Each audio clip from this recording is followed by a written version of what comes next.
Hey ladies, it's Samantha, your executive director with 31 Guests, and I've had a lot of questions recently about taxes. So I wanted to explain a couple things to you. First of all, you will get a 1099 from 31 at the end of the year. It is their responsibility to get the 1099 for you by January 31st. So come January, you're going to have to wait till the 31st to get it. Sometimes they get it out a week or two early, but their requirement is to have it by the 31st. So a lot of times in January I'll have consultants messaging me 3 or 4 times asking when they're going to get their 1099. I have no idea. I have no control over things like that. That's all 31. So if you have questions, you can call the home office. But they will send you a 1099, and they will, before they send the 1099, send you an email asking if you want to get it electronically or through the mail.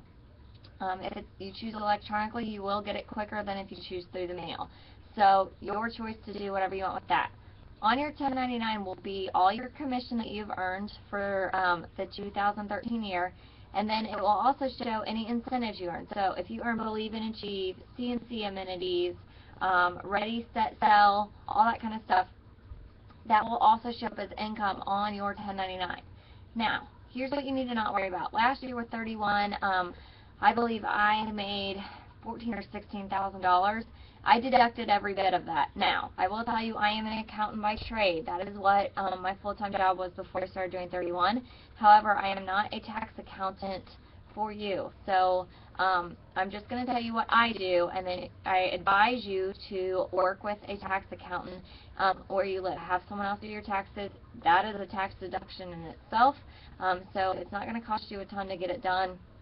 So I advise you to do that. If you know a little bit about taxes and you read up on things, then you can always use TurboTax, and you can purchase a small business edition one.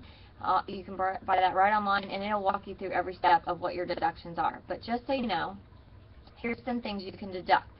All of your mileage. So you can do this one of two ways. You can keep a mileage book in your car, and every time you go to the post office for 31, the bank for 31, office supply store for 31, a customer's house, to a party, to drop off an order, etc., etc., meet up with a recruit, meet up with someone on your team. All of those things, you can track your mileage, and then you can deduct that mileage. I believe it's like, I don't know, if it's like 65 cents a mile or 45 cents a mile, something like that. You can see what it is when you go to do your taxes, but you can deduct that mileage. Another way to do it is just to figure out how much you use your vehicle for personal use and business use. Write down your mileage on January 1st and then on December 31st, and then take a percentage of that.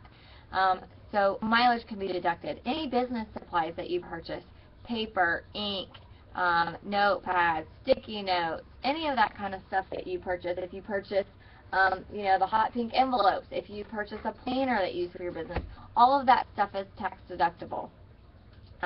In your home, if you have a home phone and you use your home phone for personal use and your cell phone for business use, you can now deduct 100% of your cell phone bill. If you don't have a home phone and you only have a cell phone, then you can say, I use 50 or 60% of my cell phone for business, and deduct that portion of your bill. And then you can deduct a portion of your living expenses. So let's say your house is, for easy math, let's say your house is 1,000 square feet and you have an office that's 200 square feet. That's kind of an exaggeration, but so 20% of your house is used for your business.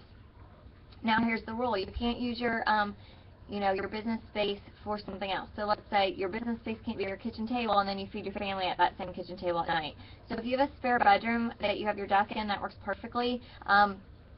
Keep in mind when it comes to auditing that if you were to get audited and they come to your house, that they're going to look at that space. So don't lie about it. But if you have a spare bedroom and you use it for storage for other stuff, that's fine. If you have someone sleeping in there, you're probably going to get in trouble for that. So try to make it legit. You don't have to have a partition up to divide the space. Let's say you have a room and you use half of it for your office and half of it for something else.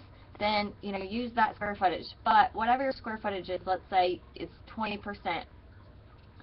Your business is 20% of your whole home. So now you can deduct 20% of your trash bill, 20% of your electric bill.